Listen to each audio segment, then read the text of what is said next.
Hey, what's up, everybody? Another edition of the Damian G Show, an impromptu version of both the Damian G Show and Damian and DEO After Dark. So, kind of a collaborative thing on both the YouTube channel as well as the podcast stream. So, we're combining the best of both worlds today.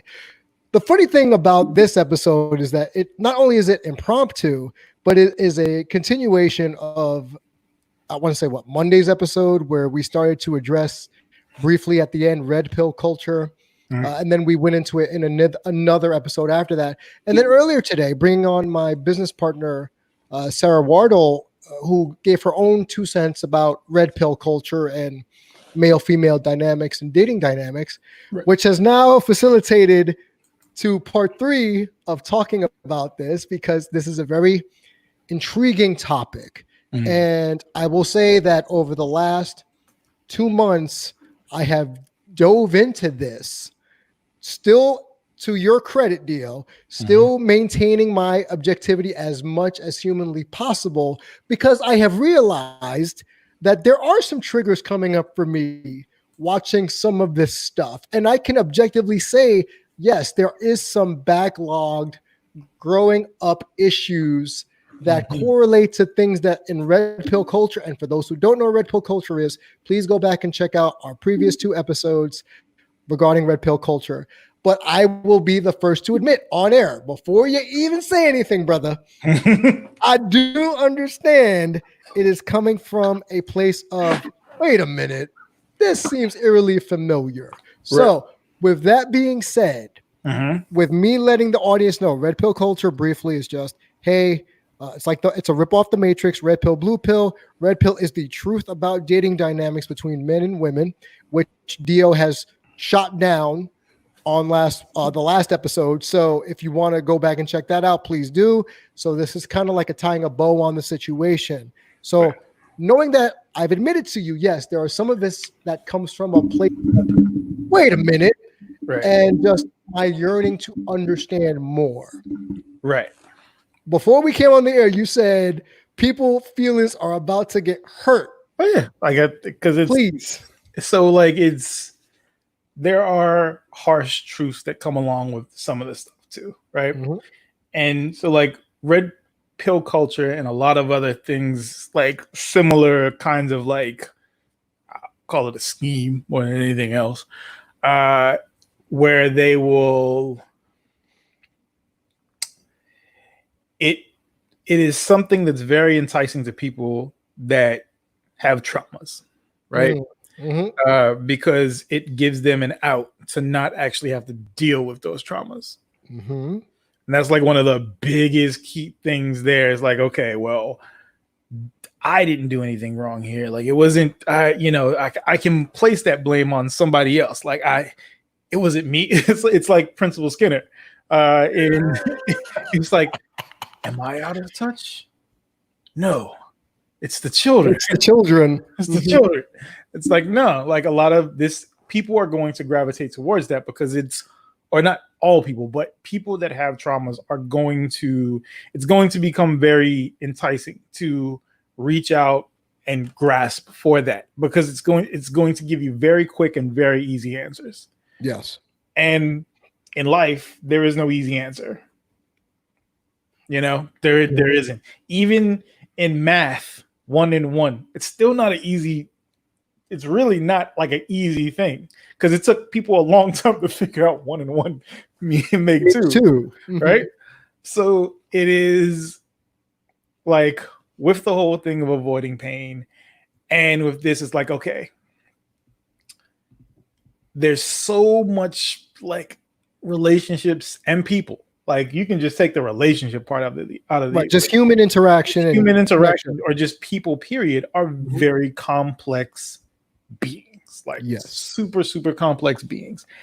And to try to boil it down, like, there are some universal truths about people. If I stab you, you're going to bleed, right? Certain things for like 99% of the population are going to strike true for human beings. But like, to put such a binary, like, it's this and this on it is just it doesn't work, right? Like they are operating under, like they're treating it like a video game. Like, when you start playing D&D and you pick your race, Yep.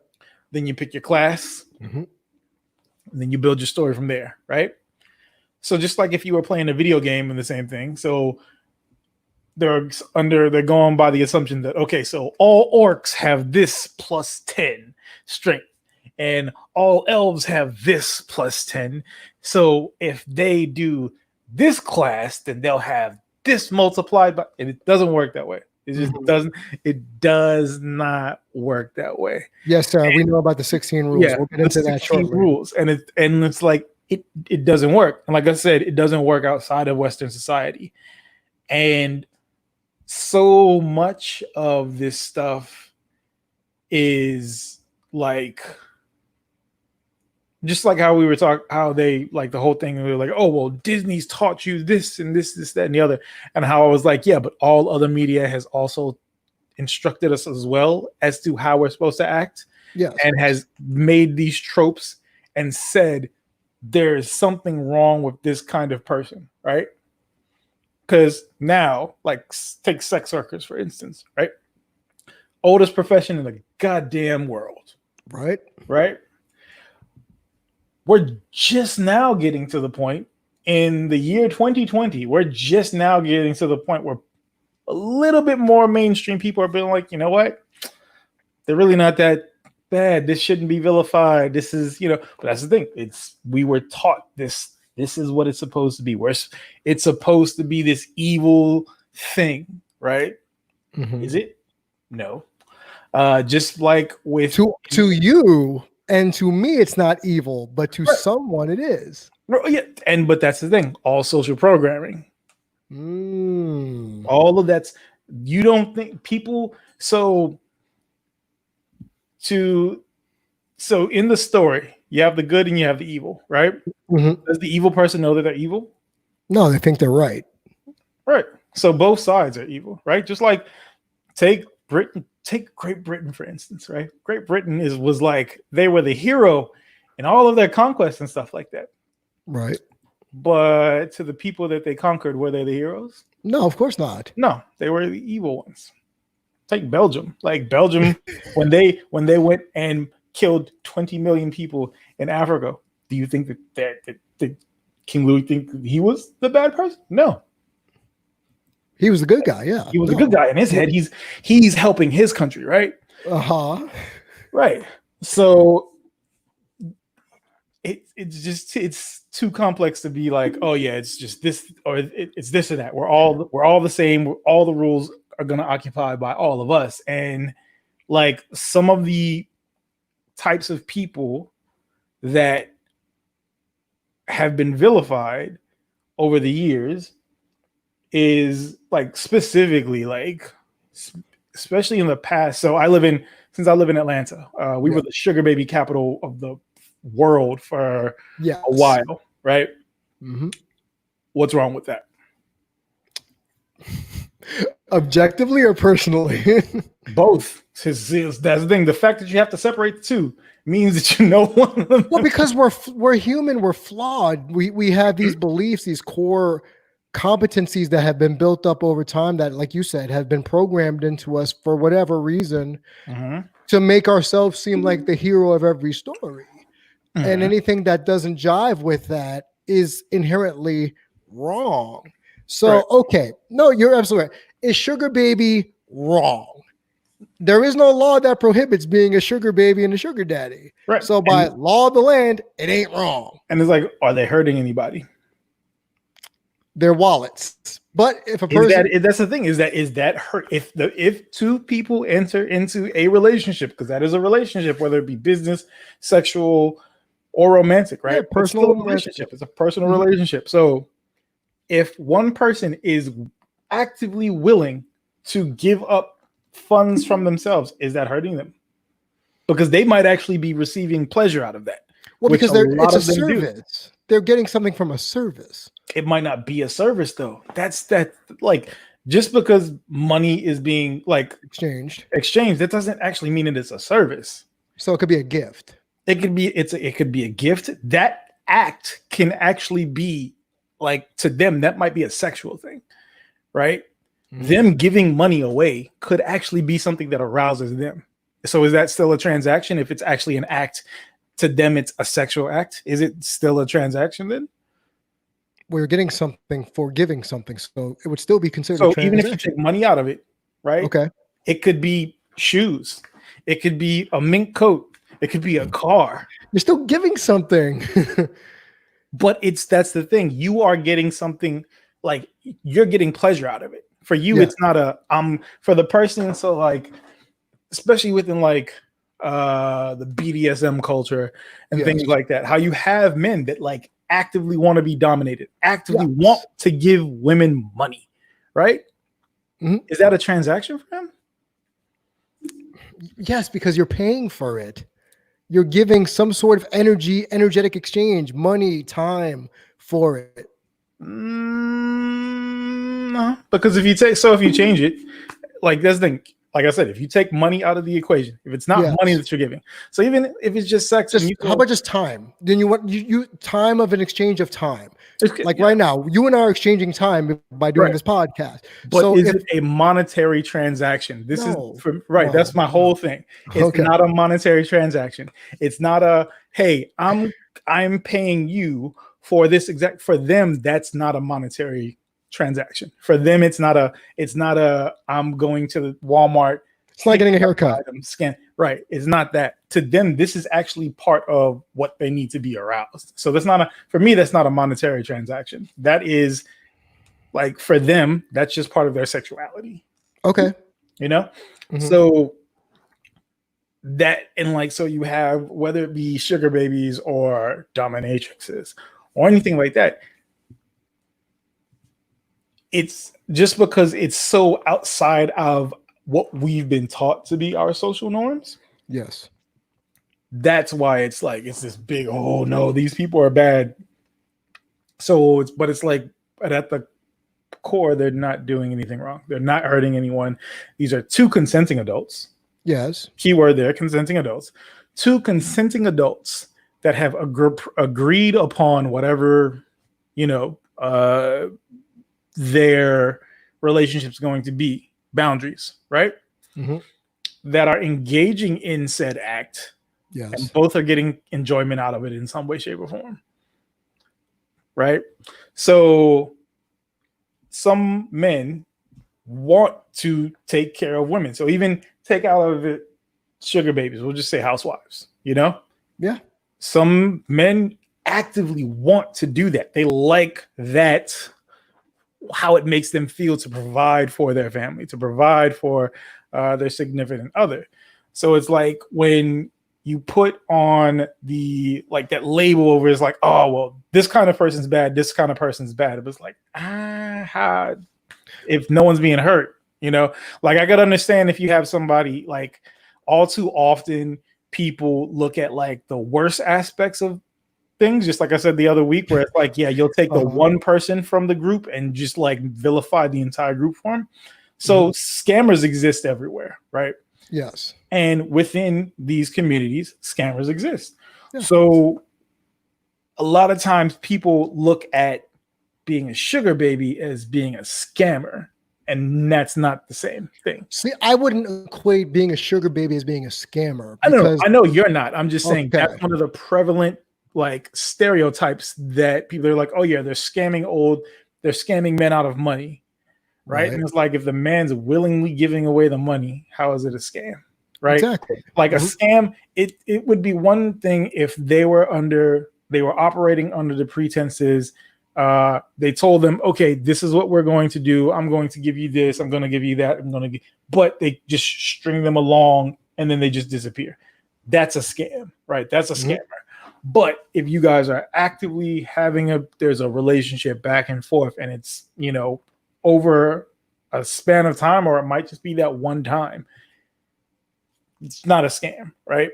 Right. And that's the thing. Like, a lot of more often than not, when you have these situations where it's like, this person is don't be like this kind of person. Mm-hmm. It's due to how society's painted them over years, decades, centuries, millennia, So like when and like I don't like to be or want to be like disrespectful to people, be like, yeah, it's, you shouldn't be saying that and you're dumb for thinking that. But it's just when I hear and see people be like, oh, well, it's like, okay, no one's being hurt here. So so I feel like there's got to be a need for clarity here on Damian and DEO and on the Damian G show. Just red pill. So a lot of red pill aware men would say taking care of a woman, like being the breadwinner while she stays home and does whatnot, housekeep, be a housewife, that actually isn't a bad thing. The MGTOW people will be the ones that say women, lazy housewife women, blah, blah, blah, blah. Though that's I think that's the separation where I think you were calling it diet. What was it called? Diet male diet misogyny. Yeah. Diet misogyny. Yeah. I think we're both in agreement is there is nothing wrong with a man or woman being the house spouse while the other one goes out and makes the money. There is nothing inherently wrong with that. There is nothing wrong with an escort and her accompanier or accompaniment exchanging money for time. Whatever happens between two consenting adults happens between two consenting adults. Same thing with the dominatrix, like you said before.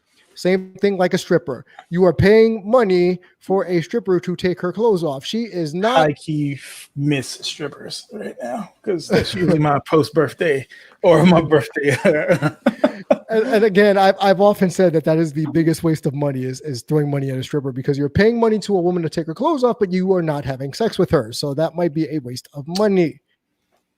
To you. Okay, yes, subjectively, and this is the crux of the argument. Yes, to me, just like to the red pillars out there, they would think that, and I'm going to use the 16 rules to quote Sarah's point, that a woman with a lot of tattoos is a crimson flag to stay away from in terms of a relationship, or someone that's a single mother whose husband didn't die in battle or in the line of duty is a crimson flag because for some odd reason that makes them not fit to be a decent partner in a relationship because that would just make them troublesome. That is their thought process. Right. So I'm not going to, I am just letting y'all know real quick before DEO jumps down my throat real quick. I am not a red pill drum beater. I am not a MGTOW. So Topher, I know you're going to listen to us eventually. I am not a MGTOW drum beater. You have my word on that. Yeah, but go ahead. I get that. But and that's the thing. Subjectively speaking, a lot of almost always when people have extreme reactions to things, it's a subjective thing. Yes. Right. And when it comes to, especially in like something like this, because it is I guess it's an issue that kind of affects people at large, especially since it's such a large movement amongst people. And like, what was it that I said before we went on air? So yeah, right.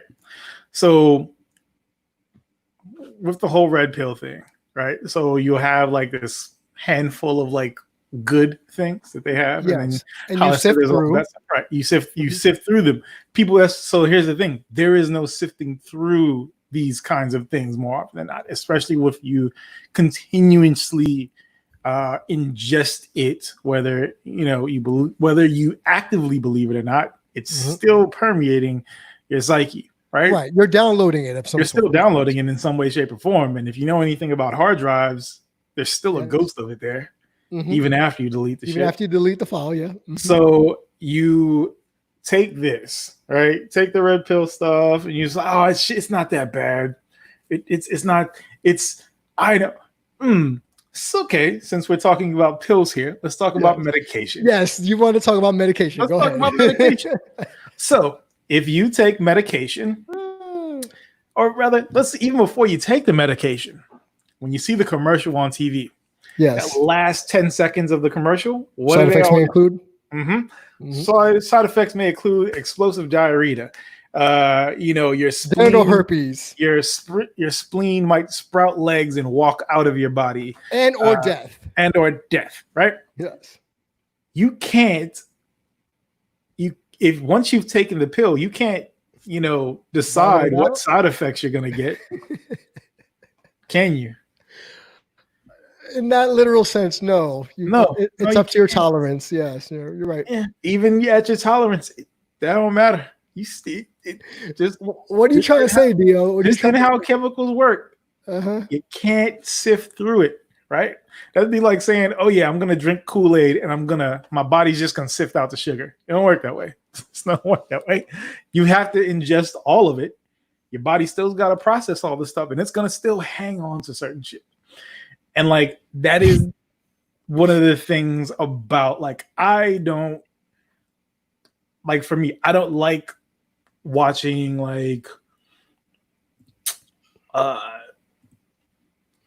really brutal things that happen in real life. Yes. Because that sticks with you. It's, it leaves parts of it on your soul that just don't go away. And I don't mean like watching a boxing match. I mean like really bad killings and things of that nature, which we've seen on morbid stuff that happens. Yeah. I can't, because it sticks with you. Even if it's just a slight thing, it still sticks with you for long periods of time. Yes. And when you are going into something and you're like, oh, well, I like this aspect of it, even though you might only like 30% of it, that other 70 is still coming. That other 70% that is super toxic is still coming along with it.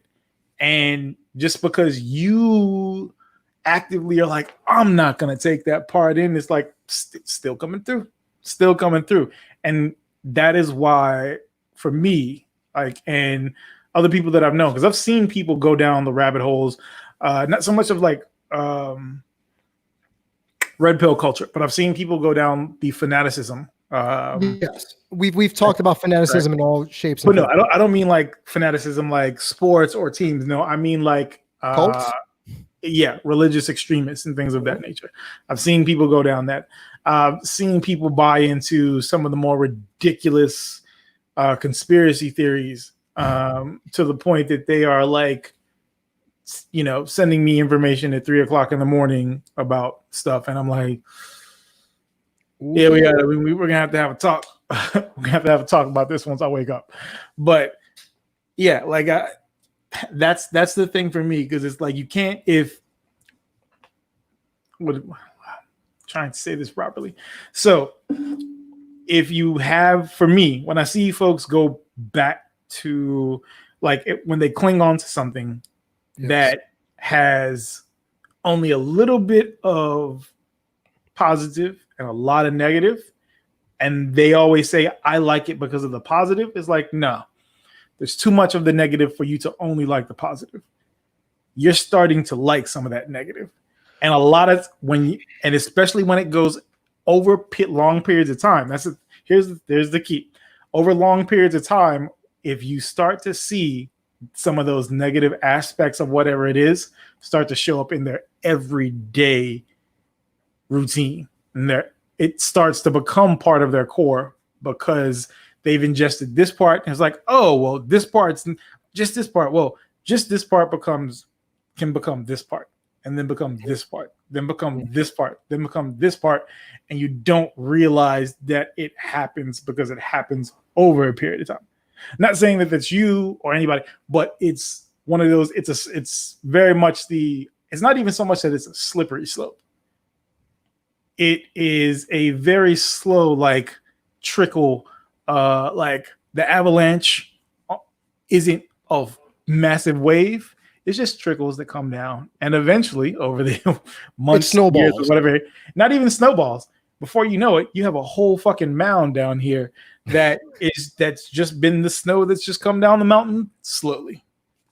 So that's where it is for me, where I'm like, ah.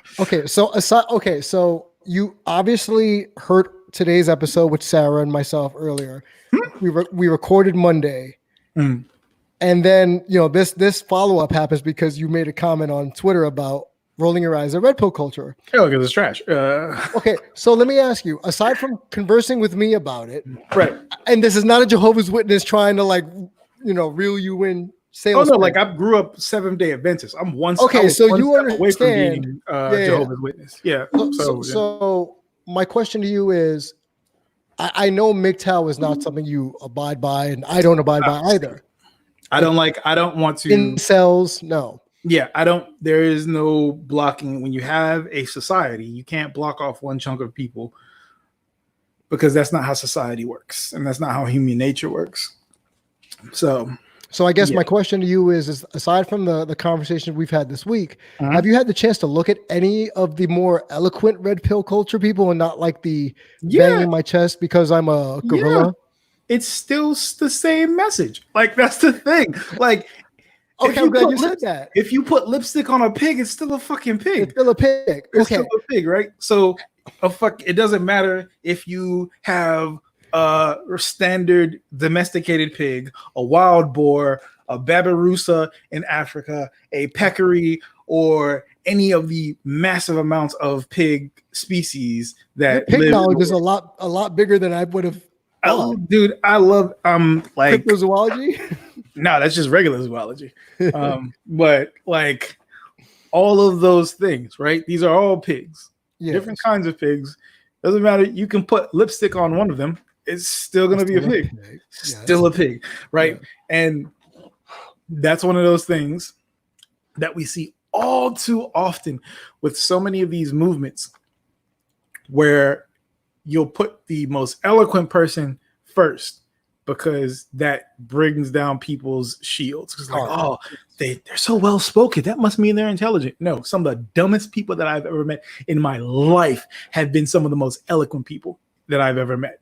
Like, and in my job, I've met billionaires. Oh, you have, yeah. I've met PhDs. I have met all sorts of things.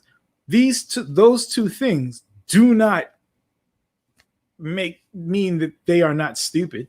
Mm-hmm. They may, as more often than not, they were very good at this very specific field, this very specific thing that they were really good at, and they got really far with it. But goddamn, they tend to be fucking dumb. So, and the other thing too is like you also see this with like cult leaders, things of that nature as well, where it's like, yeah, they're super charismatic and they can just wow a crowd. Mm-hmm. But it doesn't matter if you just have some, dude that can't speak right up on the microphone, or if you have a dude in a 3-piece suit that speaks the King's English so eloquently that it doesn't matter. It's still the same message. I think you brought up a really good point regarding putting the well-versed person.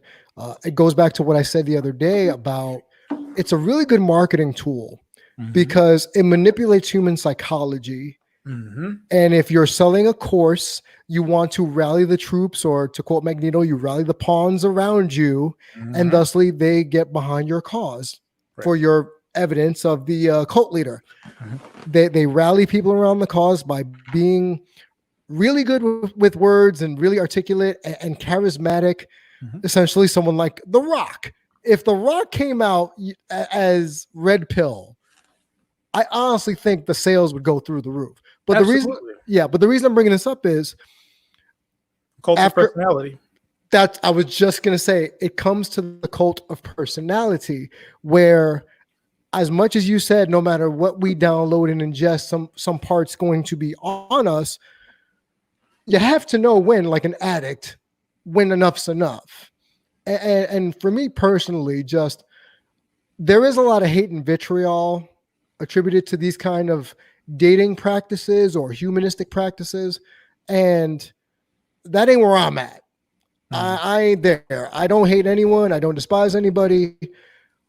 So I'm just gonna reaffirm for people that I'm not that kind of dude. What I find interesting about what these people talk about is that they really believe this as if it's a fact. Right. And it's not. It's not. Yeah, it's confirmation bias. It is, so much of it is. I'm going to show on the screen. And Sarah knows because I showed this for her. And for $97, you can build your woman from the ground up. There is a course. So here's the thing, it won't be $97 though, because these people tend to be good marketers too. It's going to be $96.99, because that one penny, psychologically speaking, that makes a hell of a fucking difference for people. So so I can laugh because I saw the dude selling his course, and it literally says how to build your woman from the ground up. Yeah, and therein lies, right, build your woman from the ground up, like a creator wrestler. Yes, like a creator, right? like if you pre-order, it comes with the starter pack points. You get the bonuses. You get the bonus points. Yeah, some unlocked. You can put Sting's Surfer Sting's face paints on her if you want. Only at GameStop. Only if you get it from GameStop, right?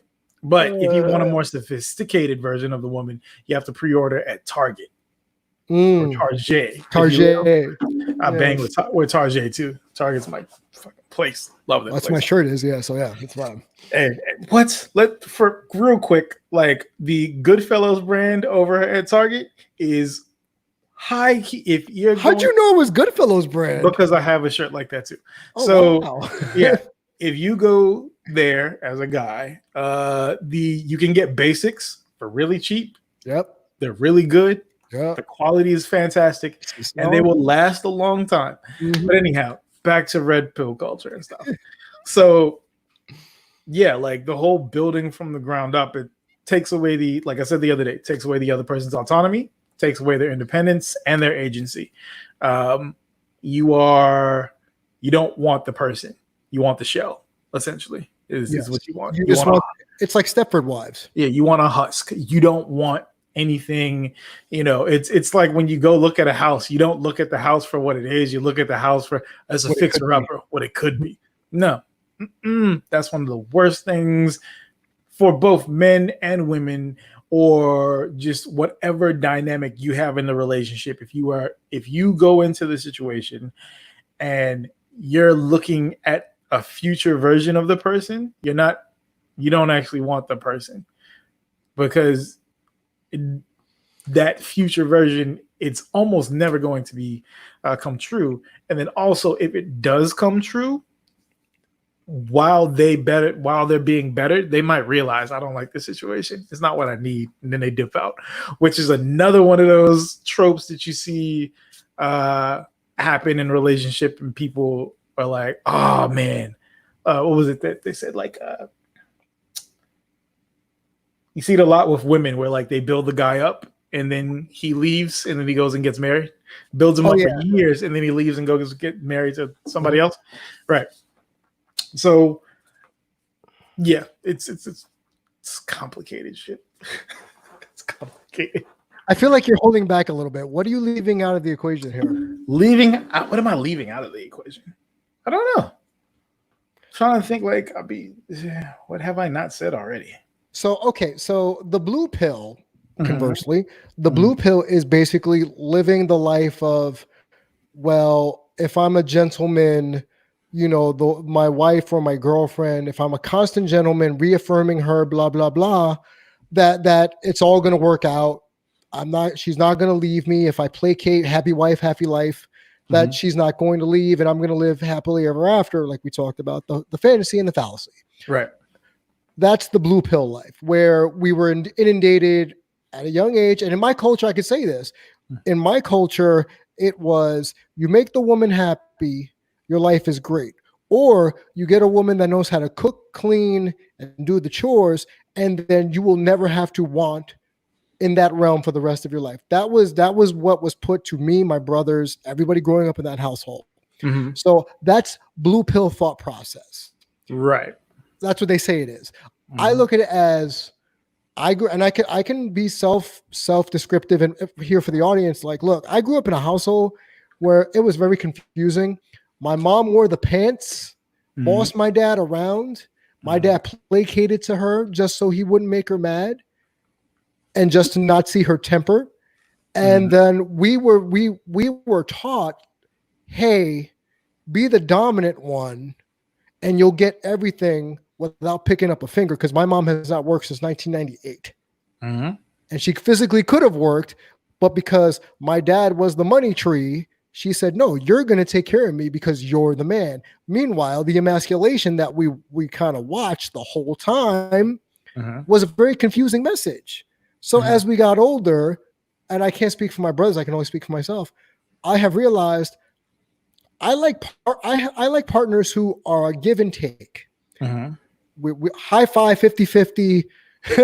Sarah said that's the Mario life. So there's a joke here. So the joke is Mario is a cuck because Bowser stayed kidnapping Peach, and all Mario gets for rescuing her and risking his life is a kiss on the forehead or a cake. Meanwhile, if you've seen Super Smash Brothers, she can defend herself. All of a sudden now it's like, I need Mario to come save me, and then Toad is the homeboy saying, nah, she ain't here, man. She in another castle. So that's the joke. Like that Mario is kind of like the best friend that never gets anything because he's always the white knight. So I bring this up only to say, for me, just I like partnership, 50-50. Right. I tried by this whole, the man is supposed to do this, the woman's supposed to do that. That has ran me afoul of a few women that I've dated in my past. So much so that I stopped dating a specific geographic of women, a specific part of the female species, because all I heard for 10 years back when I was 19, oh, well, that's what I learned. Oh, well, that's what is ingrained in me. So I'm not going past that. You're supposed to take care of me. Nah, dog. What was that? Kobe Bryant. It was like, you weren't shooting jump shots in the gym with me, 6,000 shots a day type stuff. So why should you be privy to my resources? Right. But they're, like I said the other day, right? Like, just because you don't see what the person brought to the relationship doesn't mean that they didn't exist. No, right. That they didn't bring a massive part to the relationship, right? Yes. And like, you see it all the time with like athletes, like they have the ride or die that's with them way before they're even not even like, don't even have to be sports. It could just be regular ass dudes that then they go and won the lottery, but the person that they had been with for like 12 years, they throw them to the curb and it's like, yeah, that person still brought to the relationship before. Might have actually been the backbone of that person for that entire time. Right. But you know, it's so like when with that whole thing, it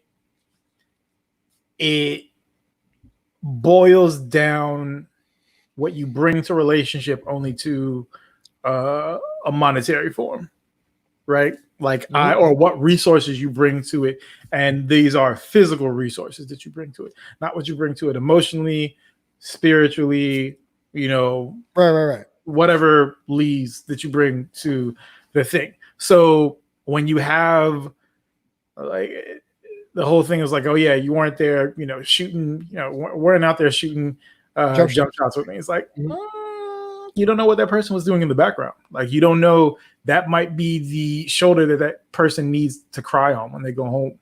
You know, that might be the person that is giving them those words of encouragement when they are sitting in an ice bath and their knees are completely shot from playing at a high level of a sport for the past 25 years. Like, you don't see that aspect of it, and people tend to boil it down to, oh, well, they weren't doing the exact same thing, so they didn't actually bring anything to the relationship. Like, it wasn't an even there wasn't an even transaction, because in those people's minds, the person that brings money to the table is the one that, you know, holds all the cards, if you will, in that. And like,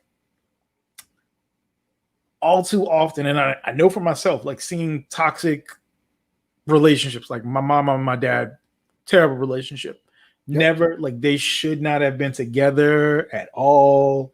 Like, I knew at a young age. I was probably 3 when I saw them, and I was like, they're not supposed to be together. I don't know why, but I don't like them together. And like, I guess that was like the earliest stages of like the empath stuff kicking in, because I remember those feelings that I felt back then, and I was like, yeah, this is sour, and I don't like it.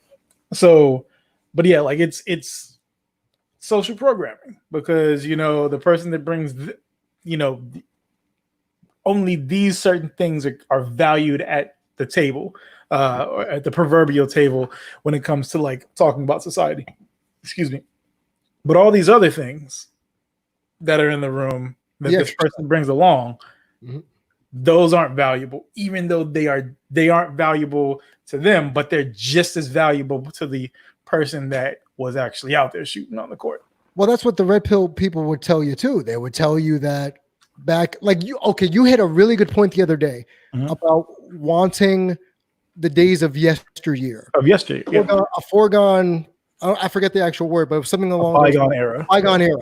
Yep. So the bygone era, and I said of the Mad Men, where the women bought youth, virility, and beauty, i.e., giving up these things to be with someone who is stable, a provider, can provide children, good genetics, blah blah blah blah blah. I kid you not. I remember distinctly one of my oldest clients. She told me marriage is a transaction. She said, I am giving up, and she was from Miami. She said, I am giving up my youth, my looks. You're damn sure, well, he better, if we get divorced, better pony up some money, because I gave up the best years of my life to be with this person. So when I hear stuff like that, I'm thinking, that's problematic. So obviously I work with her on different things, but to put my bias over to the side, that's problematic. Right. To look at relationships just as, like you said, just a monetary transaction or some sort of transaction is depressing. Yep.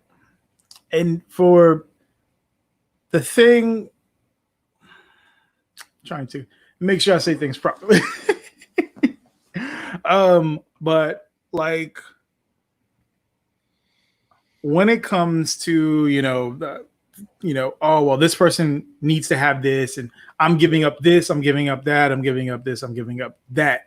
And it shows you how much society, and when I say society, there's different cultures within society, because, just like, take Puerto Rican culture compared to Dominican culture, compared to Costa Rican culture, what have you. You froze, but I guess you'll come back soon.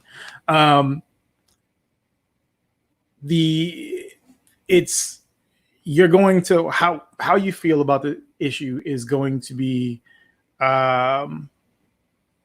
dictated by a lot of your environment and how you grew up, what you grew up with, the cultures that you grew up with. And with the whole thing of like the red pill cultures outside of that. Did you freeze? Yeah, you froze.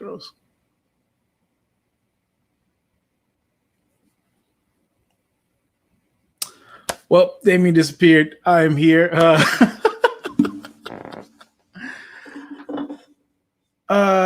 Yeah, so what I have been drinking while here, this is going to be a little bit of an infomercial. If you have Aldi near you, this Espritza, it's like $4.88 for a 4-pack, 10% alcohol by volume. It's friggin' delicious.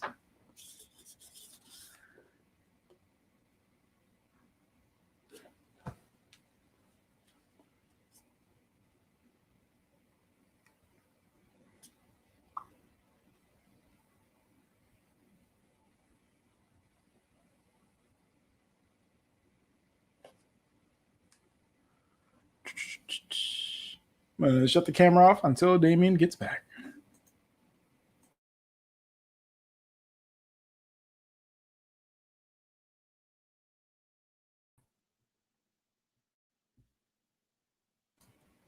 Hey, Yo. For no reason, folks, the internet on my end, that is my technical gaffe. My apologies, everybody. So continue, my friend. I forgot what I was saying. Yeah. Well, I guess I'm gonna go back and look at the tape, and then I can just cut and paste. But okay, so at this point, that I meant that I wanted to bring up, and I can't. I'm racking my brain trying to figure out what it is. Hey, Sarah, I know you're watching, so if you remember what DEO was saying, can you like chime in? No, this was something that was cooking in the back of my head. Oh, okay. So let me just say this, and I don't want to belabor this point because dating now versus dating when we all were kids is a lot different. Oh shit! Okay, I remember what it was. Okay, but let me just say, yeah, I don't want this to be the continuation of our shows where it's just I'm bashing dating. I'm not. I had a very interesting thought process when I got divorced or before I got divorced. I even told my ex-wife, I said, hey, if we ever get divorced, I can't see myself getting married again. For the simple fact of we didn't even want to get married to start with. That's a different story for another day. You know, the whole like, hey, pressures and this, that, and the third. But to be quite honest, I'm of the variety of if I meet someone and they and I decide to build something, we travel together when COVID's over, we build a life together, we have all this awesome shit, and thusly we build something in the future, I'm not going to turn it down. Right. So let me just put that out there for the universe, just in case people are going to be like, well, Damian's not going to date ever again. No, Damian's going to date. It's just, I ain't Russian. That's that. Yes, you are Puerto Rican. Dad jokes. I love it. Yeah, what were you going to say? Boy. Okay, yeah. So with a lot of that, like I said, with that whole bygone era thing, right? So you have to take into account the laws of the time. Not just the cultural laws, but the literal laws that were on the books, right? Yes. Women couldn't own land for a long time. Mm-hmm. Women couldn't go to the doctors without a man for a long time, especially within the United States, right? Yes. Women couldn't do a lot of things back then. So having, especially in other countries and things of that nature too, women had to navigate through that society's, not just societal rules and cultural rules, but the literal rules, the laws of how to do things. So when you have folks like women that have taken advantage in your mind, whether you may think that they took advantage of someone or they're milking someone, seeing how it was for them during their time, because we live in a time period we are super lucky. Like the internet is, especially those of us that grew up, or especially the Gen Z that grew up with the internet, like they've had this around them all this time. From day one, yeah. From day one. Yeah, no, we didn't have that. Like I was born in 85. So I was right in that sweet spot of seeing the analog age and the digital age. Yes. So like I got to see that I was still using analog stuff for a long time. And then, you slowly started to see the more digital slowly go. Like if you grew up in the 90s, then you got to see like it was wild. What? I went from like having records and an 8-track in the car to now I've got a Bluetooth adapter in my car and I can stream music from all over the world whenever I want to, right? Right. That's right.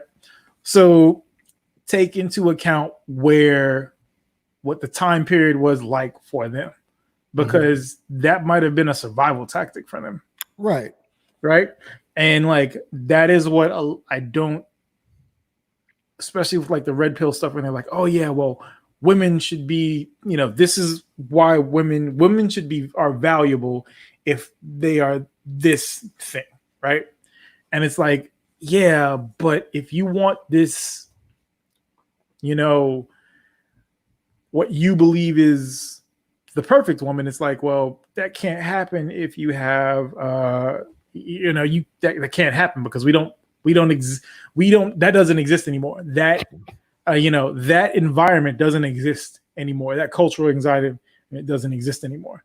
So shout out to Lauren in the chat talking about she hates that she doesn't have a CD player. I had a tome of goddamn CDs back in the day. We all had the tome, bro. Listen, like, no. I don't think you understand. So, like, I worked at a computer store. Yes, I remember. So all we did was burn music and burn DVDs and shit like that.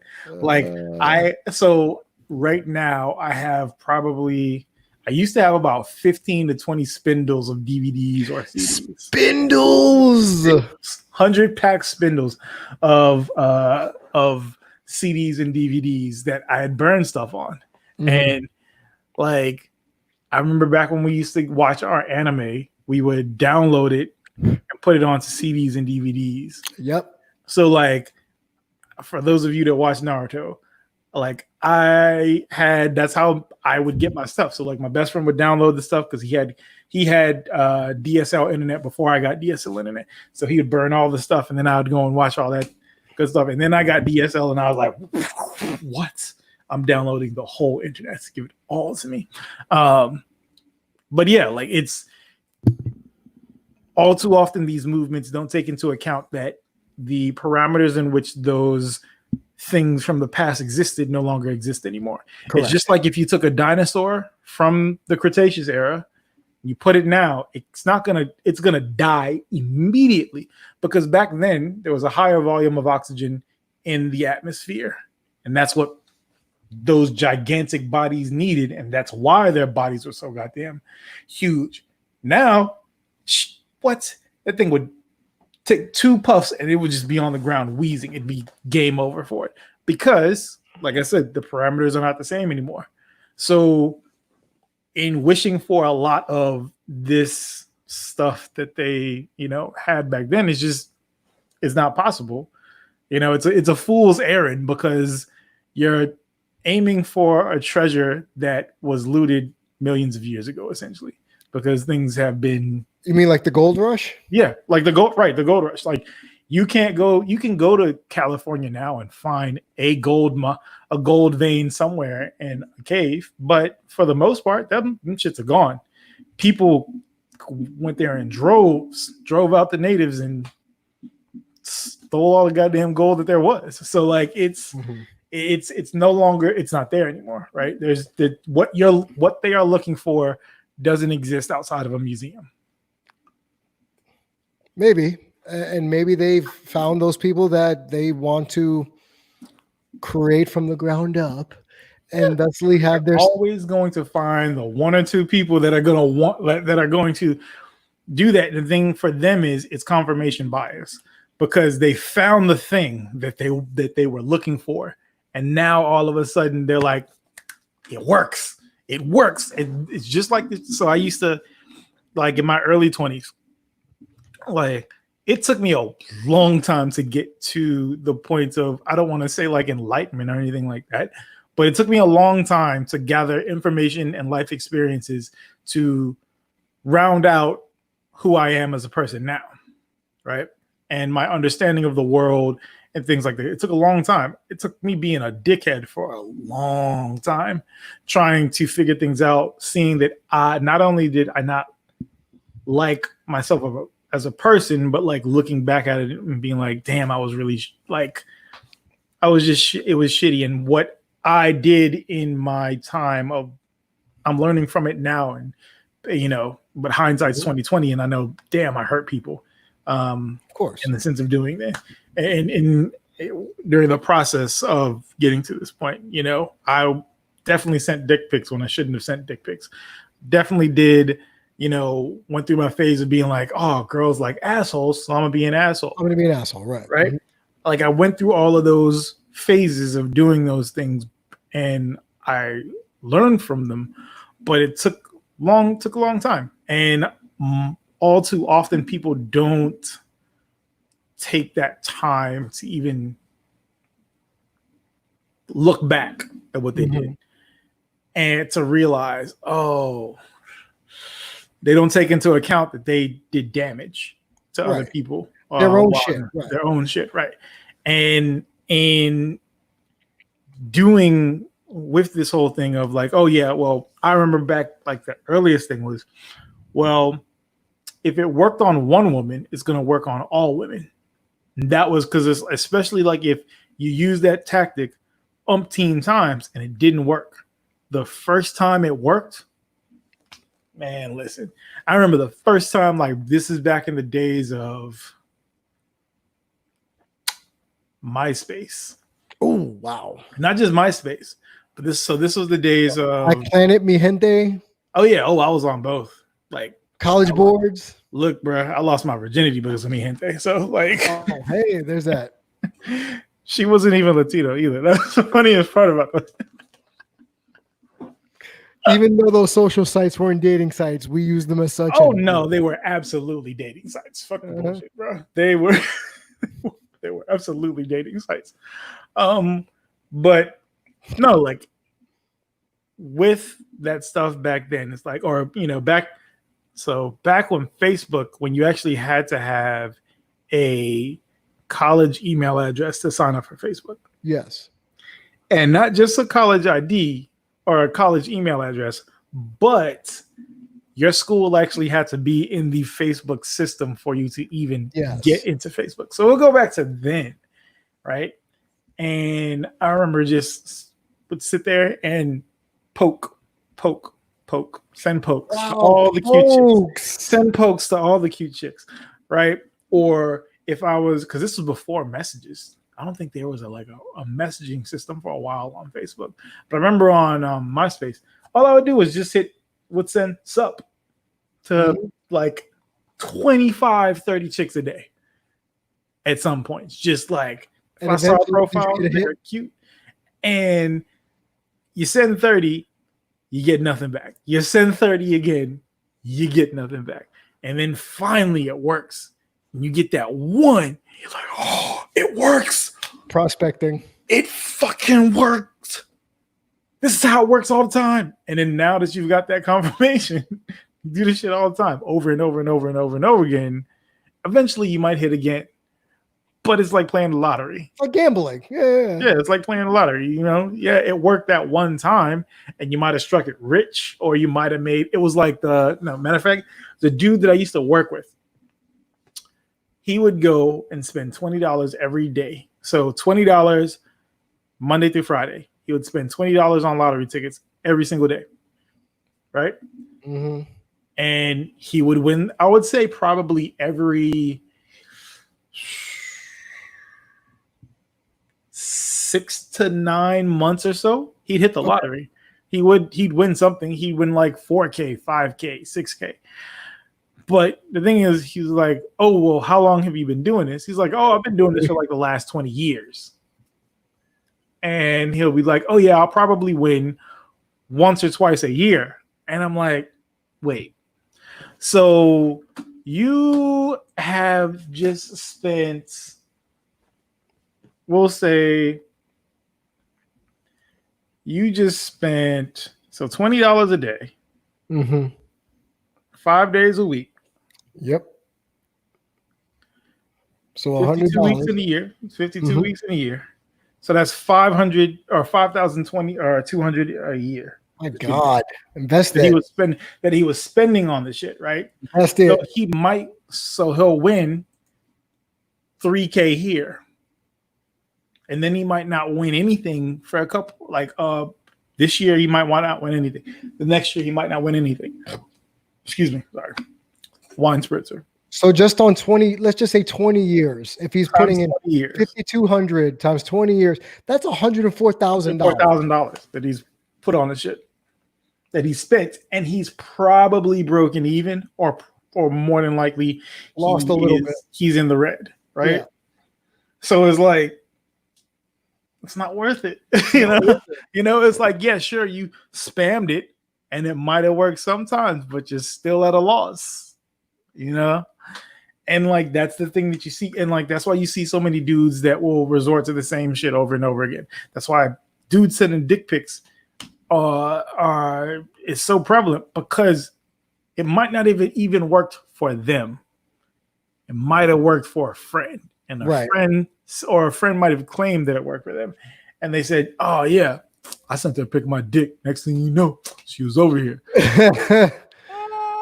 Yeah, okay, right. So this reminds me of one of my favorite shows, How I Met Your Mother, and in one of the episodes, God, that ended so badly. Yes, it did. It was the worst ending that I've seen in a long time. But there's an episode called The Naked Man, where 2 out of 3 times, if you're on a date that it's a Hail Mary, that my man literally, she'll go to the bathroom or he'll go to the bathroom and then come out naked. And 2 out of 3 times, he'll get some. Now, how many dumb fucks you think tried that shit after seeing it on that television show? Because first off, that's sexual assault. That's sexual assault. Not too many, because I don't think too many dudes want to go to jail for that. Because you go before it became more prevalent in the mainstream that it could be viewed as sexual assault. Now that was you could still get you get naked at a restaurant, and the police were getting called on you. No, but in the person's house. In the person's house. Same. That is different, yeah. But that was still a I'm leaving kind of thing. Like if some dude gets naked and it's time to go. And like, yeah, it's interesting too, because society has not just programmed us, like so a lot of times, like, oh yeah, society programmed men to do this dumb shit. No, society also programmed women to accept this shit as being okay, as not being toxic, as not being to accept the fuckery. Right, to accept the fuckery. And that's the issue, right? And my main gripe with with red pill culture and so many other of these movements is the fact that it does not look at history as a whole. It just looks at what we can use, what we can cherry pick to work for us. Right. And like that's all too often we see that outside of red pill culture, we see that in every damn thing.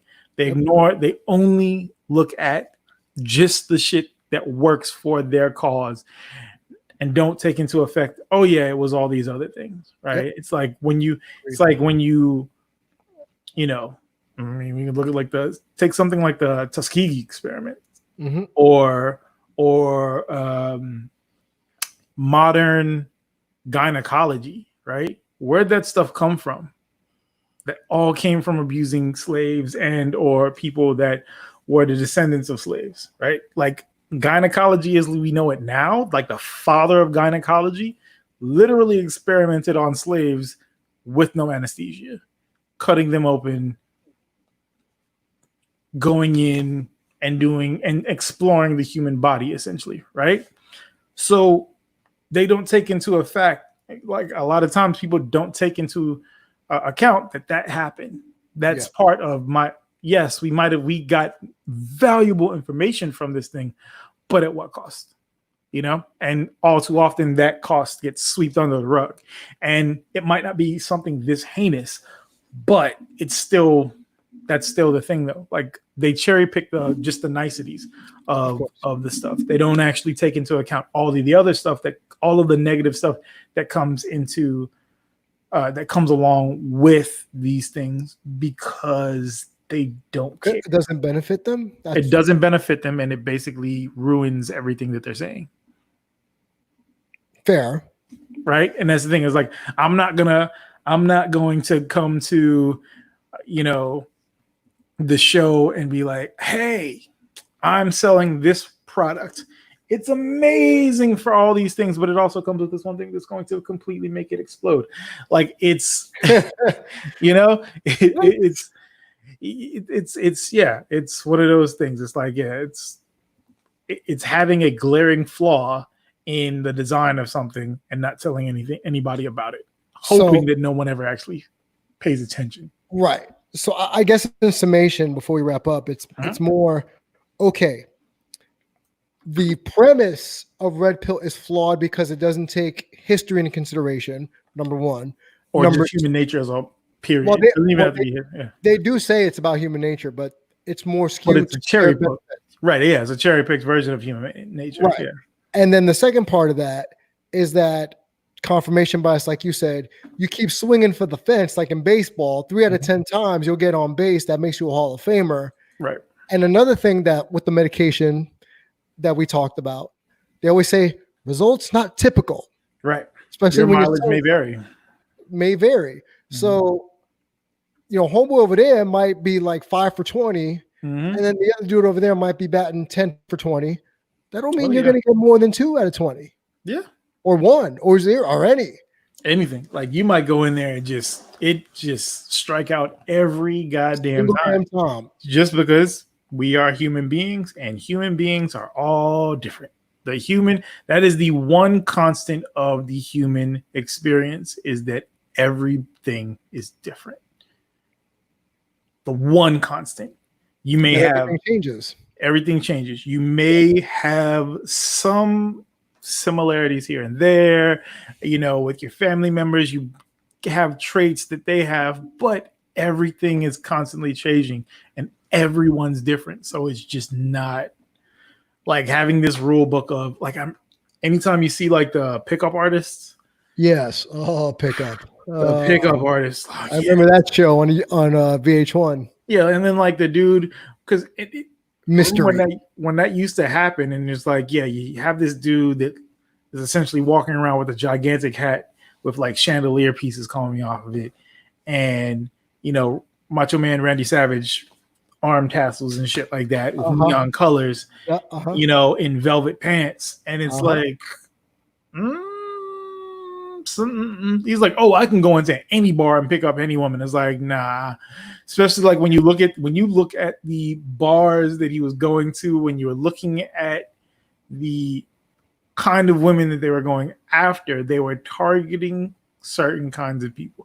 And whenever you do that, it's like, yeah, it's always skewed. But anyway, yeah. Pick up So is there anything redeeming about the information that Red Pill culture provides? No. Not an ounce. No, because all of the good things exist outside of it. I get what you're saying. That's the thing for me. It's like, if you have aspects that existed in other positive movements before this, right? And you have nothing but toxicity behind it, it's not worth it. It's because it's just like it's with the medication thing. If you take a pill, you can't choose what side effects come along with it. And that's the thing. That's what they're hoping for. The side effect. Exactly. So they don't actually want the good stuff to happen. They want all this bad that comes along with it to permeate throughout everything, just like it did prior, because all of the bad things was what was taught by society. So that's essentially, they're just trying to recreate and take things back to what it was. Can't. Toothpaste is out of the tube, my guy. Can't do nothing after that. Can't do anything after that. The Kool-Aid has been mixed into the water with the sugar. You can't separate those. Can't separate them. You will never get those 3 things back to what they were after that. Dumb work. That sounds like bad chemistry on people's parts, but or alchemy, whichever way you want to call it. So DEO's giving his point, y'all. Please join the conversation. I know Sarah and Lauren have been viewing the show, and feel free to reach out to me personally if you want to yell, scream, cuss. That's fine. DamianGShow@gmail.com. Yell at DEO if you want to. I'm just DEO on Twitter and Instagram. I might not answer. Right. Or myself. But I will always, like, if you want to talk about my viewpoints on things like that, that's fine. I'm always up for discussion and such. Like, of course. That's why I talk to you first about a lot of these things. Yeah, I'm always up for that. Just understand that I don't talk about things unless I know about them. And if I know about them, boy, let me tell you what. But hopefully by next week we can go back to talking some nerd culture stuff, some wrestling Oh, stuff. I got some nerd culture stuff for y'all, boy. Okay, good. I got plenty old TV shows. With like next week we'll keep it light. Yeah, we'll keep it fluffy. Yeah, but go watch Supermarket Sweep on Netflix. Oh God, which is a precursor to Guy's Groceries games or whatever they call that. Triple Guys, G. grocery games. What? You ever seen Guy Fieri Guy's Grocery Games? Triple G. It's winning the ratings war on Wednesdays. I tell you that much. But anyway, find us all over the map. I don't like Guy Fieri though. So. Well, hey. So again, Damon G347 on the bottom of your screen there. I'm just DEO. DEO.shoots or DEO.shoots. Yes. Abolish the police and abolish Guy Fieri's grocery games. And wash your hands. Wash your hands. Wash your hands. What? No, wait. Wash your hands. Uh-huh. Wash your ass. Yes. Wash your face. Yes. Wash your mask. Yes. More than anything, especially if you have a reusable cloth mask, rewash that bastard as much as you can, because you do not want, as they call it now, mask me, because you are just breathing bleh out of your body. And also that's moisture that's going on to it. So then bacteria is going to grow and all those things. You put it back on your face. We don't want that. Right. You don't want to look like you got herpes on the mouth area. No, we don't want that. You don't want that. You don't want that. So wash it all. Wash everything. All of it. Just power wash your body. All of it. Power wash the whole shit. Take the whole first layer of skin off. Look, hey. Okay. When I take a shower, I come out looking like a lobster. It's amazing. Got to take that first. If the first layer is not gone, and on that note, good night, y'all.